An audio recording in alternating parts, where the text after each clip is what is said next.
In 1908, the property was developed by then Bishop Morris as an orphanage, who himself was raised on a farm, thought that was the best place to raise kids, and I can't say I disagree. So he picked this property and commissioned the building. The architect was Charles Thompson. He was fairly renowned for that period of time. So Bishop Morris had this vision of creating a farm on the land, which at the time was 720 acres.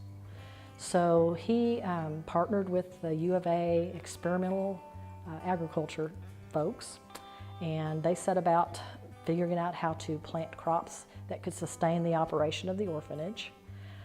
The Benedictine sisters were brought in to run things, and they did a marvelous job figuring out how to have that nice balance of produce, of livestock. And so during the growing seasons there was plenty of food. They also canned and preserved things to be able to carry them through the winter. So it really was an amazing, probably original self-sustaining farm. We love the fact that we're kind of trying to come full circle with that. One of the things they tried very hard to do with each child that came here, most were not orphans. They were more like today's foster children who, for whatever reason, didn't need to be in their own home at that time. And it was just really important that they realized they had worth and value, and sisters would take the time to help discern what gifts those kids had been given, an individual child. This place is very important in history. And I think you sense that the minute you drive under the arch. You realize that, wow, it's kind of like a step back in time, but not really. It's kept up with the times. I think what's missing, though, is a longing for the simplicity of days gone by when you raised your own food, when you had a closeness to nature that kept you in tune with how things work, how things move forward and progress. And that's something that we can provide here, just by nature of the place.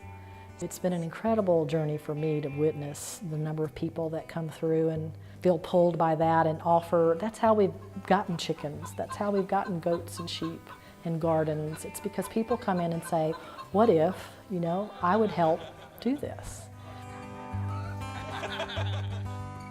Our charitable endeavors will always be a part of what St. Joseph's is about. That's what we came here to do, is to continue on the spirit of giving that the sisters had created through the orphanage and daycare years and retreat years. We partnered with the Arkansas Hunger Relief Alliance back in 2015 to create a hunger relief garden so that everything harvested there is sent over to the Arkansas Food Bank. And that's been a wonderful community building collaboration as well. People love seeing the fruits of their labors literally going to help alleviate hunger.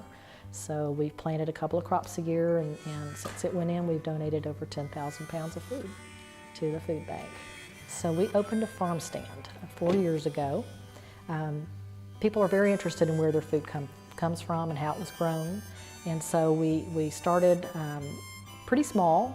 We weren't growing much at the time, so we partnered with local farmers and local entrepreneurs through the Arkansas Made, Arkansas Grown program through the Arkansas Agriculture Department.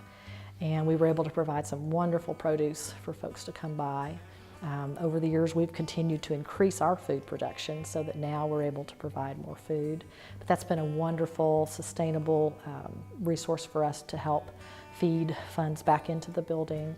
I think I would love to see us continue on in the agricultural vein and keep city kids and families connected with nature, connected with growing food and experiencing, how our world works and how to appreciate and care for it.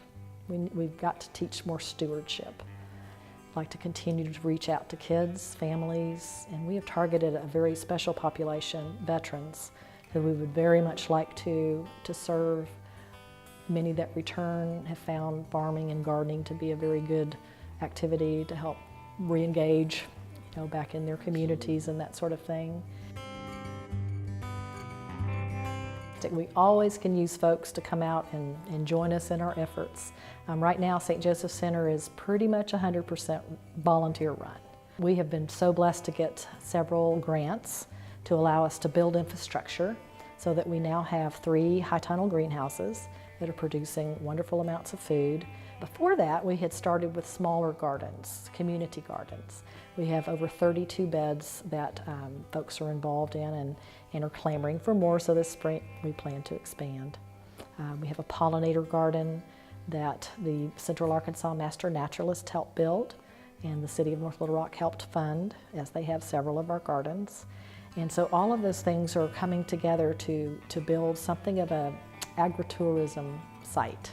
It's something that we didn't aspire to do initially, but think that that's a really great way to invite the public to come in and experience for themselves what we call our tagline, farm life, city living. So we are less than 8 minutes from the interstate, but you can drive and be here from anywhere in the city in pretty short order. But again, once you come under that arch, you feel like, wow, I'm back on the North 40.